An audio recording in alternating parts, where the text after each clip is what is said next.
Olá pessoal, sejam bem-vindos a mais um Espaço Heráclito.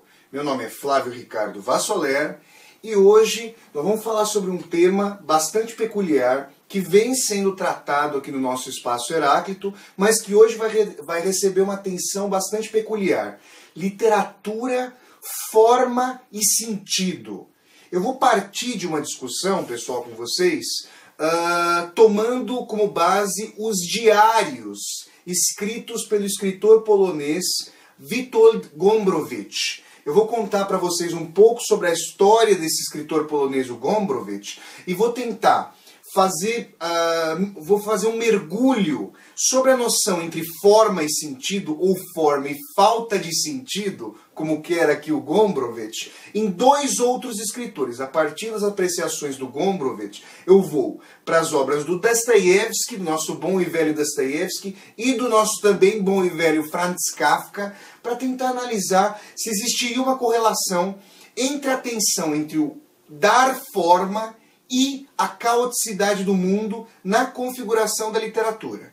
Tudo bem? Mas antes de nós começarmos a discutir esses aspectos do nosso Espaço Heráclito de hoje, eu gostaria de lembrar a vocês, como eu sempre faço no início do programa aqui do nosso Espaço Heráclito, os 3 canais por meio dos quais vocês podem assistir aos programas anteriores do Espaço Heráclito. São eles: o primeiro, o Portal Heráclito, www.portalheraclito.com.br.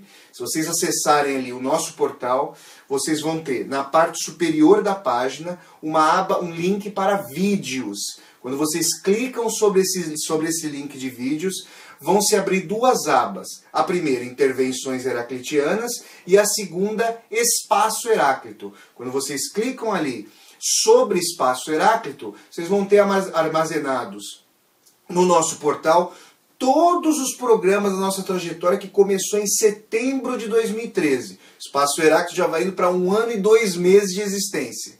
Os outros 2 canais, pessoal, são o YouTube.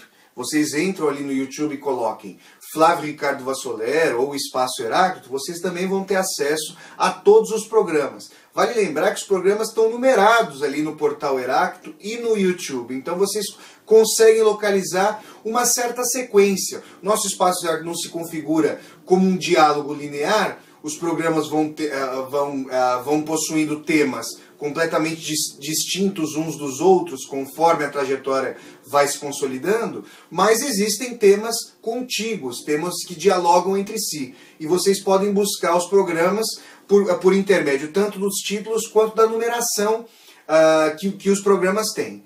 E o terceiro canal é a TV UOL, que é a parceira da nossa TV Geração Z, por onde vai ao ar o Espaço Heráclito, quinzenalmente, nesse período em que eu estou aqui nos Estados Unidos, às segundas-feiras, às 10 horas da noite, na nossa TV Geração Z. Então o Espaço Heráclito está indo ao ar hoje, e o próximo programa será daqui a 2 semanas, segunda-feira, às 10 horas da noite, pela página da nossa TV Geração Z, www.tvgz.com.br. Tudo bem, pessoal? Agora, vocês estão notando aqui hoje que eu já não consegui, aqui, nesse que é o 4º programa gravado nos Estados Unidos, fazer um programa externo. Até então, os 3 programas anteriores haviam sido gravados ou aqui no quintal, aqui de casa, onde eu estou morando, ou ali à beira do Lago Michigan. Só que hoje, pessoal, está fazendo muito, muito frio e está úmido, tá garoando aqui em Chicago. Então já não fica possível gravar lá fora. Eu vim até um quarto da casa confortável onde eu estou morando aqui em Chicago. Existem vários quartos, a proprietária Grisel aluga alguns dos quartos e eu vim aqui para um dos quartos para fazer o programa com vocês hoje. Hoje eu fico devendo uma gravação externa, mas espero nos próximos programas conseguir, se o frio assim permitir, voltar a fazer gravações externas aqui em Chicago. Eu vou, além de controlar o tempo aqui com vocês, eu quero dar início então, pessoal, à nossa discussão que parte do escritor polonês Witold Gombrowicz. A vida do Gombrowicz é bastante acidentada, bastante trágica. Por quê? Porque ele começa a sua carreira ali na iminência da Segunda Guerra Mundial. Ele publica o primeiro livro ali napoleônico chamado Ferdinand. Ele publica esse primeiro livro e depois de um tempo ele recebe um convite de uma associação internacional de escritores radicada em Buenos Aires para participar de um congresso. Ocorre que esse convite para o Gombrowicz havia sido feito em meados de agosto de 1939. E o Gombrowicz aceita esse convite, vai até a Argentina de barco. Quando chega à Argentina, conhece a belíssima Buenos Aires, participa do congresso e quando o barco está para sair de Buenos Aires, está para se despedir da capital portenha, o que acontece? Hitler invade a Polônia no dia 1º de setembro de 1939. E aí o Gombrowicz toma uma decisão fundamental, bastante coerente, vocês hão de convir comigo naquele contexto completamente trágico, de permanecer na Argentina.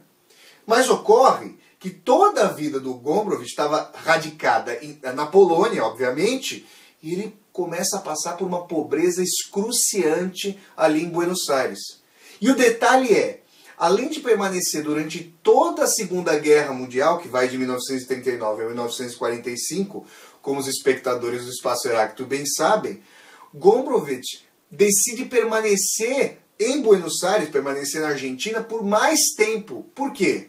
Porque quando saem os dominadores nazistas, chega o Exército Vermelho para ocupar a Polônia e colocar depois a Polônia, nós vamos saber, a Polônia dentro da esfera de influência da União Soviética, com o Pacto de Varsóvia, aliás, sediado o pacto assinado ali na capital da Polônia, em Varsóvia, e a Polônia acaba ficando na esfera de influência da União Soviética atrás da cortina de ferro. E Gombrowicz, que tem uma noção importante de liberdade no sentido literário, no sentido artístico, decide não mais voltar para a Polônia nesse sentido.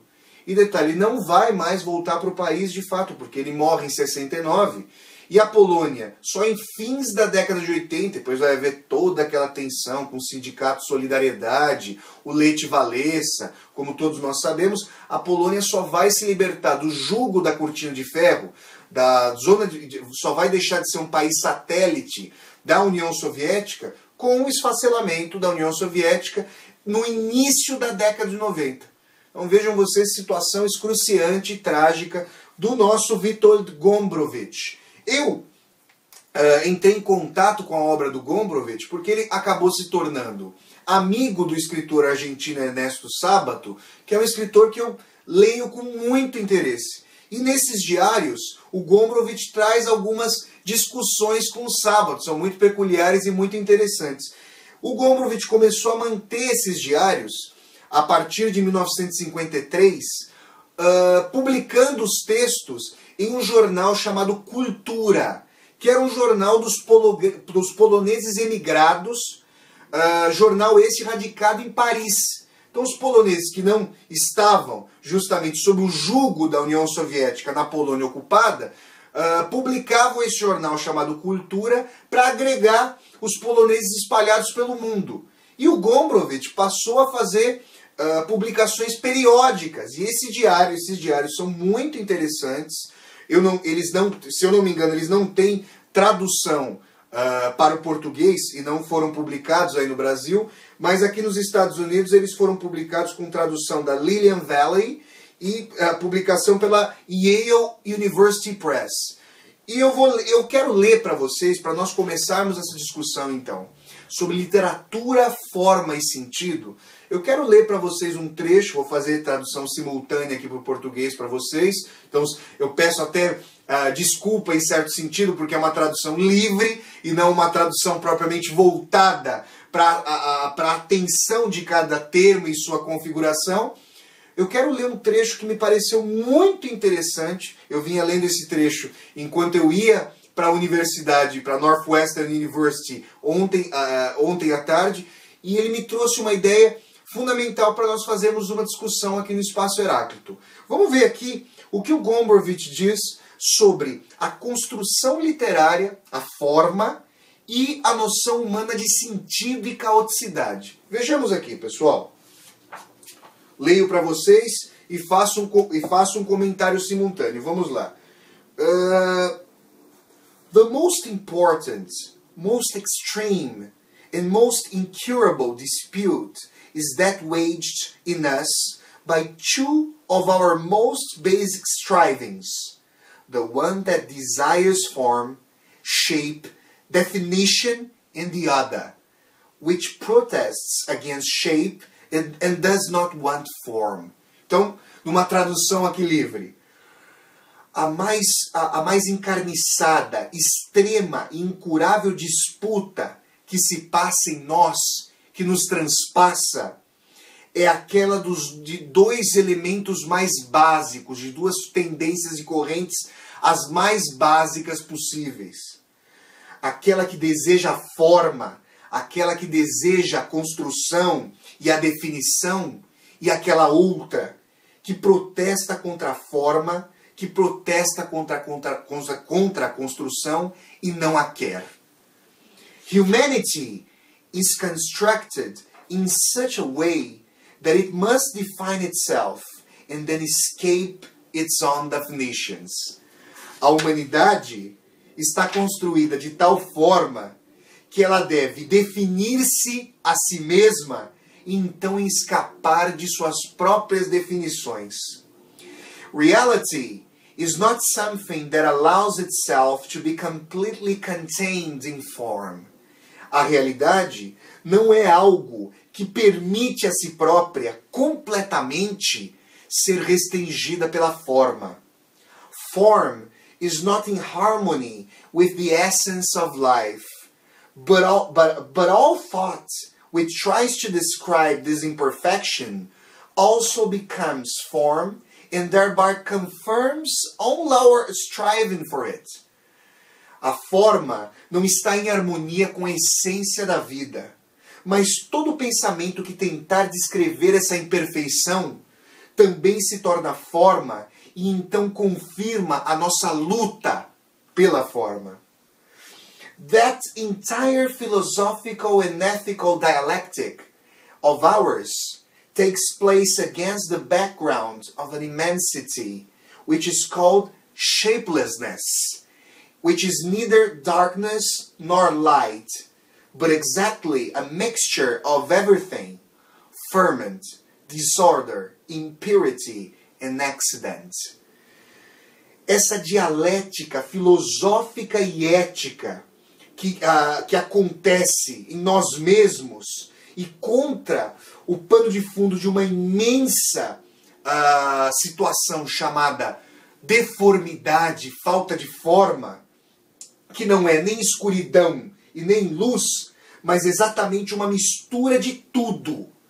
Fermento, desordem, impureza e acidente.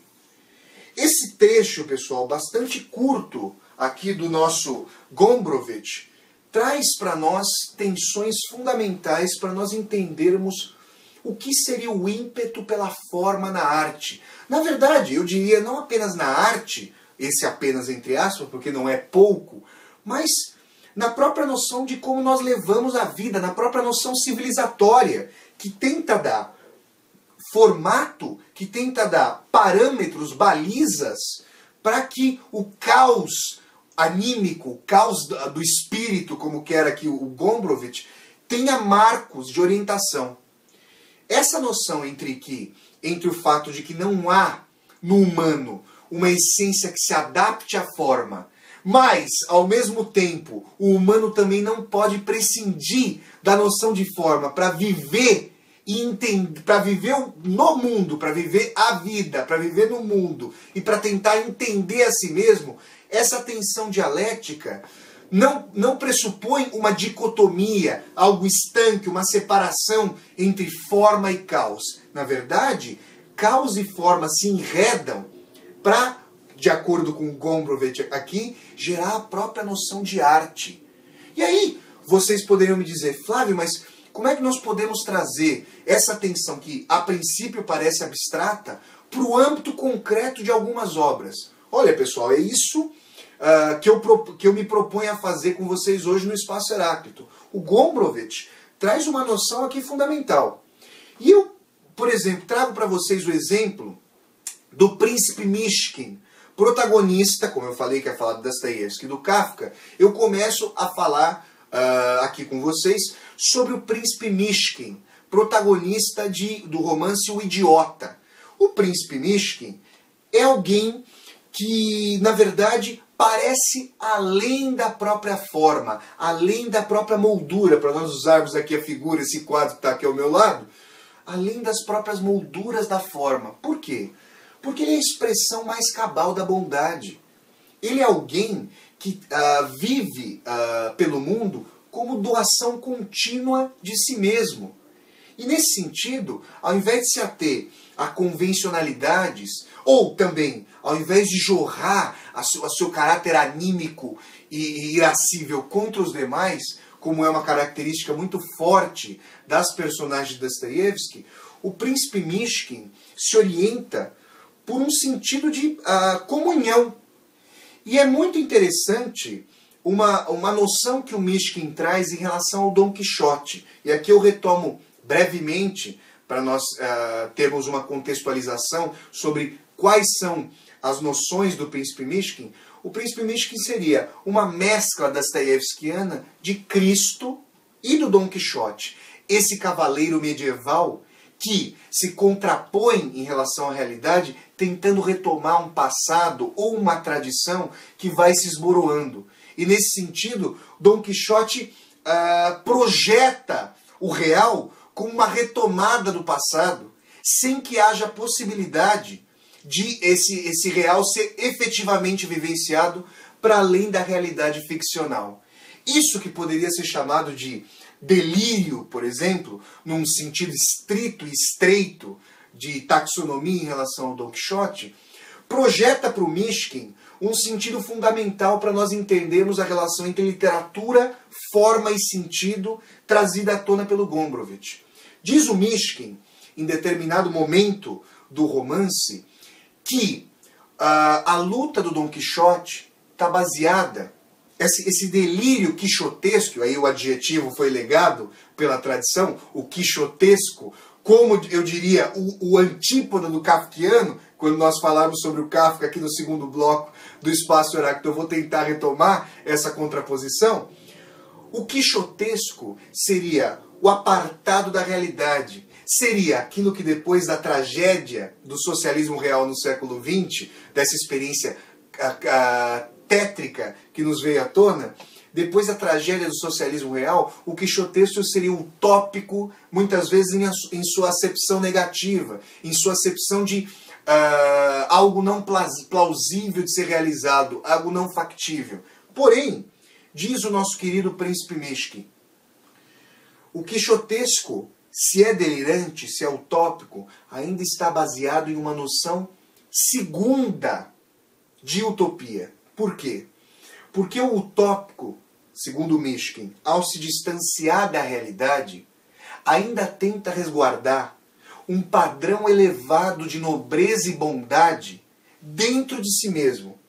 Como se, ao querer um sonho, ao querer um primeiro sonho, ao querer uma primeira utopia, uma noção como um norte, como um sentido, ficasse ainda mais elevada e, quiçá, mais distante da realidade, para que o humano, na sua caoticidade, no seu sentido de no seu ressentimento, nas suas feridas, tivesse sempre um norte, talvez Deus, para poder caminhar, para poder se orientar e até o qual ele possa caminhar para sempre buscar algo.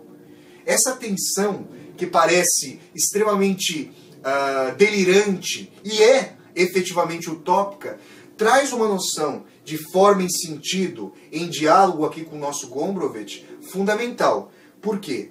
Sentido, nesse ponto, seria a construção de uma forma que se volta sempre para além do nosso caos e que tenta dirigir o homem para além de si mesmo. Eu vou falar mais sobre isso, vou continuar a discutir com o Príncipe Mishkin no segundo bloco do nosso Espaço Heráclito e faremos também a transição kafkiana até a forma como claustrofobia. Voltamos já já com o nosso Espaço Heráclito. Pessoal, até já!